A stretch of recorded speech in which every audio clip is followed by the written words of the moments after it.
Hi friends, welcome back. Today we are talking about congruent figures.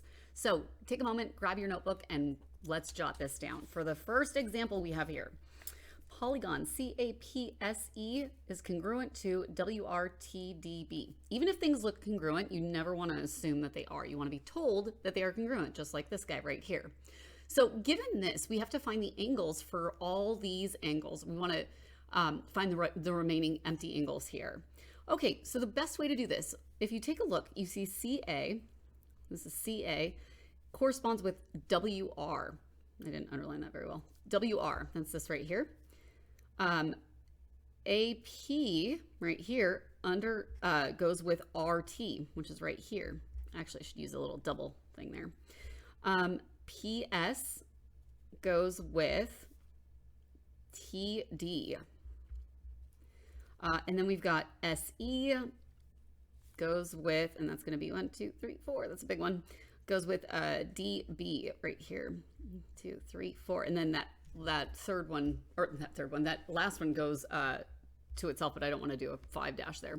Okay, so what we can do now, when we have congruent figures, that means corresponding parts on those congruent figures are also going to be congruent. So corresponding parts, what do I mean by that? Well, this guy right here, you'll see that angle C is going to correspond with angle W. C and W. This is called a congruency statement and is vitally important when you're trying to figure out how these guys match up. So for C and W here, these are going to be the same, which means then that W is 132 degrees. I'm going to write with a darker marker so you guys can see that. So 132 degrees right in there. Okay, so then we know E and B correspond because E and B, they're both in the same position in my congruency statement. So this is 140 degrees. Same with S and D. We've got SD in the same spot, so that means this is 88 degrees. Now we're told that angle T is 90, which means angle P is 90. We're told angle A is 90, so we know angle R is 90. And there we have just labeled all of our angles. Okay, so let's take a look at our next one here. Move my pens. Okay, all right, so we've got, can you conclude that triangle JKL is congruent to MNL? If so, justify that. So let's take a look at this. We know that J corresponds with M, and which it does in our congruency statement that we're trying to prove, and then K and N, okay?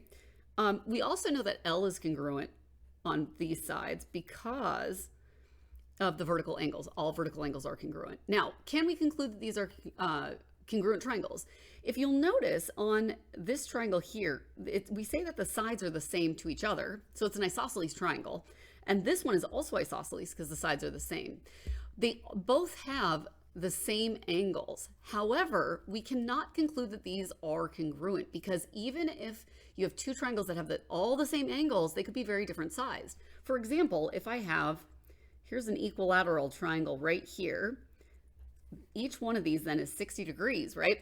So if we do another one just like that, this is also an equilateral triangle, and each of those would be considered 60 degrees. So you can see that these are clearly not congruent. So if we have the angles that are all matching up, those are not going to be, that's not a way to prove this is congruent.